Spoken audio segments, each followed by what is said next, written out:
They say the river remembers everything.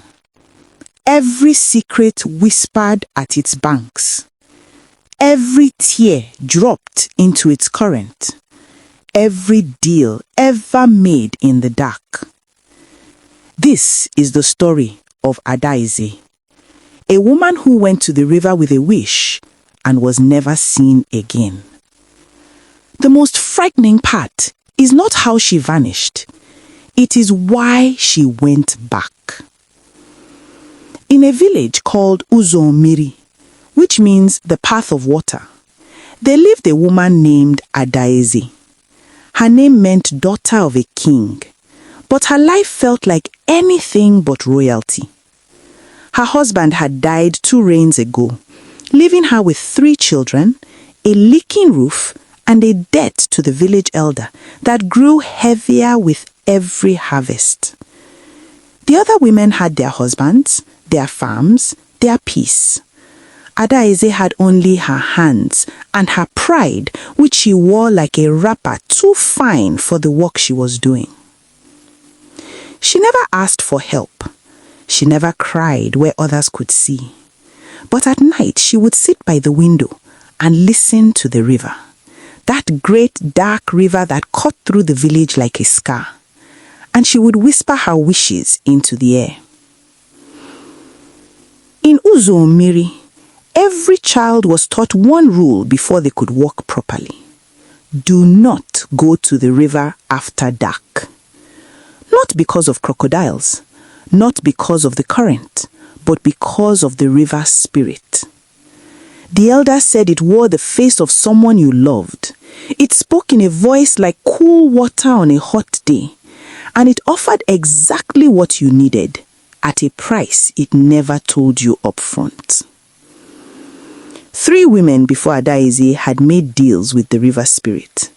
One got her sick child healed, but lost her voice the very next morning and never spoke again. One got a husband, rich and kind, but she aged 20 years in a single night and was buried before the next dry season. The third, nobody spoke of the third. Adaeze had heard these stories. She had told them to her own children at bedtime.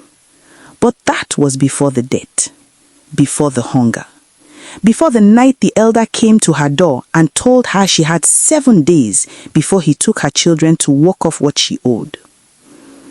That night, Adaeze waited until her children were asleep. She wrapped herself in her late husband's cloth for courage, she told herself, and she walked to the river. The moon was full. The river was silver and black, and still, unnaturally still. She knelt at the bank. "I know you are here," she said. Her voice did not shake. She would not let it. "I need help. My children will be taken from me. I have nothing left to give, except whatever it is you take." For a long moment, nothing happened. Then the water moved. Not like a wave, not like a current, like something turning over beneath the surface. And then she saw it, a face in the water, her mother's face, her mother who used to braid her hair by firelight, who smelled like shea butter and wood smoke. Adaeze's breath caught in her chest. "My child," the river spirit said in her mother's voice, "I have been watching you suffer.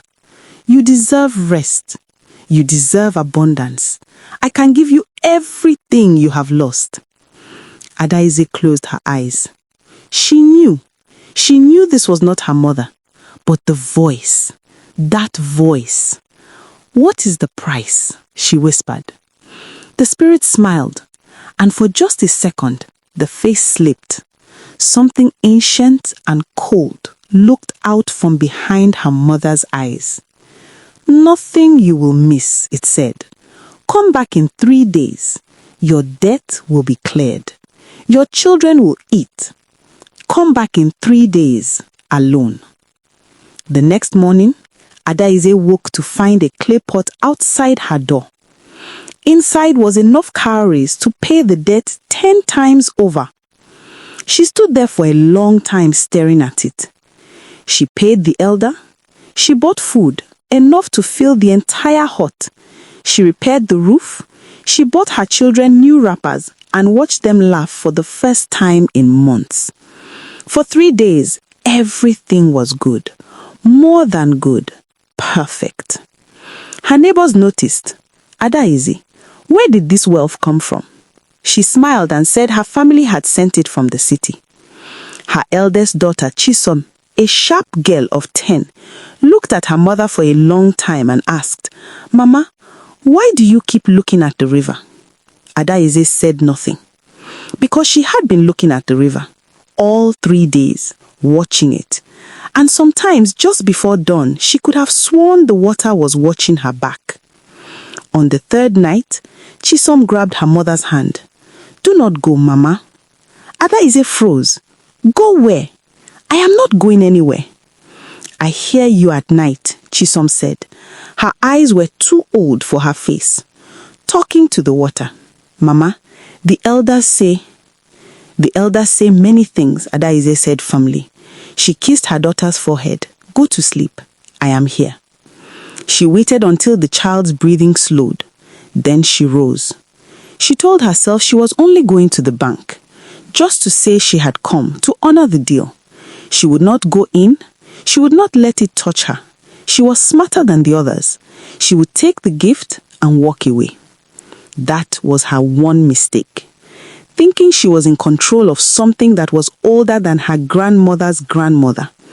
Thinking she could stand at the edge of a trap and not fall in.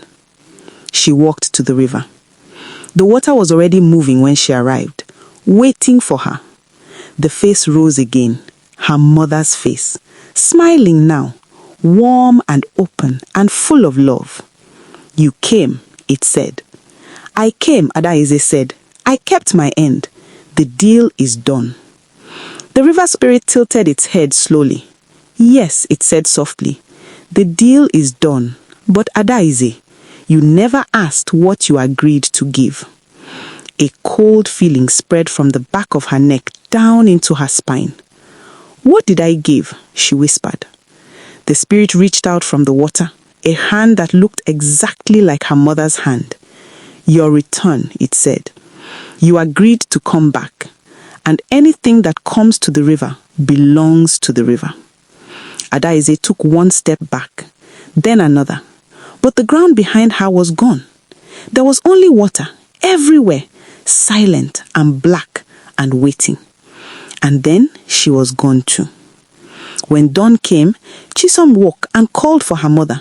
No answer. She ran outside. She ran through the village calling her name. The neighbors came. The elder came. Everyone searched.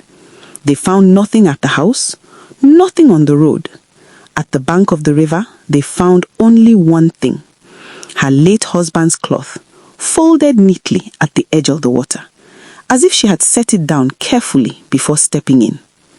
The river was still, peaceful, like nothing had happened at all. Chisom stood at the bank for a long time. She did not cry. She just looked at the water. And the water did not look back. They say Adaize is still there. Not dead, not alive. Somewhere in the river, in that space between wanting and having, between desperation and wisdom. The elders say she made only one mistake. Not going to the river, not making the deal. Her one mistake was believing she could take something from darkness without becoming part of it. Some doors open because you are desperate, but desperation is not a key. It is a blindfold. If you hear the river calling your name at night, do not answer. And if something looks at you with the face of someone you love, look at its eyes. The face can be borrowed, but the eyes are always its own. This has been an African folktale. If this story stayed with you, subscribe, like, and share it with someone who needs to hear it. And remember, the river is always listening.